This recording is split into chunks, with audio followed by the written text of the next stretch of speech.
Now, Russia's President Vladimir Putin is said to have agreed in principle with a US-led ceasefire. Dasha, Chernyshova, SABC News correspondent, joins us now with the very latest on this development. Good evening, Dasha. We understand President Putin has agreed in principle to this US-led ceasefire, but has spoken of there being nuances. Just unpack this for us. That's right. The Russian president has addressed the issue of the proposed 30-day ceasefire in Ukraine, saying that in principle, Moscow welcomes any idea and any move towards the negotiated settlement of this conflict, but noted that there are still too many questions and details to be worked out and discussed. Primarily, Moscow says that Ukraine could use the ceasefire for the military purposes. Moscow could use that to rearm, to regroup, and also to conduct the mobilization, and this is something that Moscow is not going to allow. Also, Moscow is saying that it is unclear how the verification mechanisms will be implemented, who will be given the orders for the ceasefire, because the front line is 2,000 kilometers long, and he said it is simply impossible at this stage and unclear how that will be controlled. We're also hearing the Russian president say that Russia has the upper hand on the battlefield, and that is in the Donbas region, where Russia is moving forward, and also in Russia's Kursk region, where the Ukrainian troops held large swaths of the Russian territory ever since last August. So the understanding in Moscow at this stage is that if there is the ceasefire, what should Moscow do? Should they just tell the Ukrainian troops that they can go now, they can leave, and that would be it? Moscow doesn't see that as the option at this stage. And the overarching idea in Russia is that any ceasefire for the conflict in Ukraine should be part of a wider lasting settlement of this conflict, because the fear in Moscow is that, again, this ceasefire time will be used by Ukraine to rearm and then to restart this conflict all over again, and this is what Moscow is not going to allow. There's clearly distrust across the board, because there were also issues of distrust on the part of Ukraine, saying they wonder if actually there would be lasting peace beyond even if there was the 30-day ceasefire. But now, given what the President Putin has also said, there clearly is that level of distrust. But we also understand that President Putin went on to say that for them to actually enter into some sort of a ceasefire, they think what needs to happen now beyond the negotiations is to rope in President Trump again and just discuss some of the issues or the nuances here.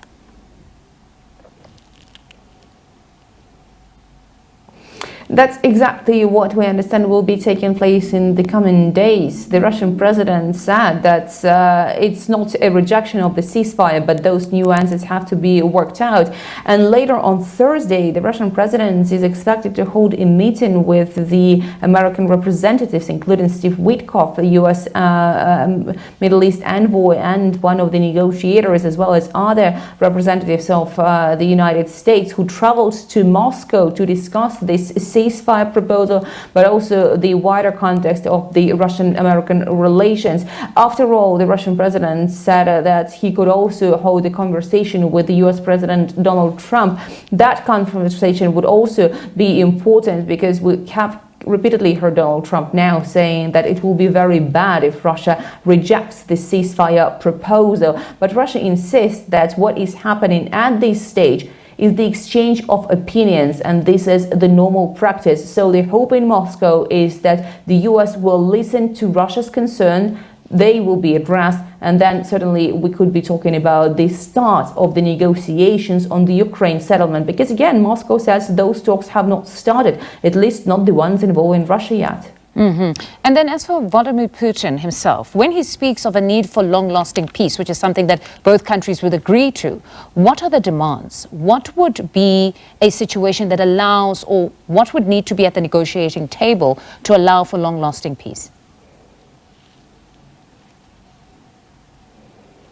Well, paramount is the achievement of Russia's goals in this special military operation, that is demilitarization and denazification of Ukraine, that could have been achieved through the negotiated settlement, but that was not, because Moscow believes the Western countries wanted to fight to the last Ukrainian, as the Russian officials have repeatedly said. So in the guarantees that Moscow will be looking for from the Ukrainian and the Western side would be the neutral status for Ukraine so that it doesn't join any military alliances. NATO promise not to encroach closer to the Russian borders is also very important for Russia. The rights of the Russian-speaking population, that's another demand that Moscow is looking for to be ensured and enshrined in the Ukrainian documents. And also what Moscow says is that Ukraine should understand the realities on the ground. And by that, Moscow means that it has new regions enshrined in Russian constitution, and Moscow is not going to make any concessions on those territories. No, very interesting terms. One wonders if Ukraine would agree to those. But Sarah, Dasha, thank you very much for joining us and sharing that update with us. That's SABC News correspondent Dasha Chernyshova speaking to us there.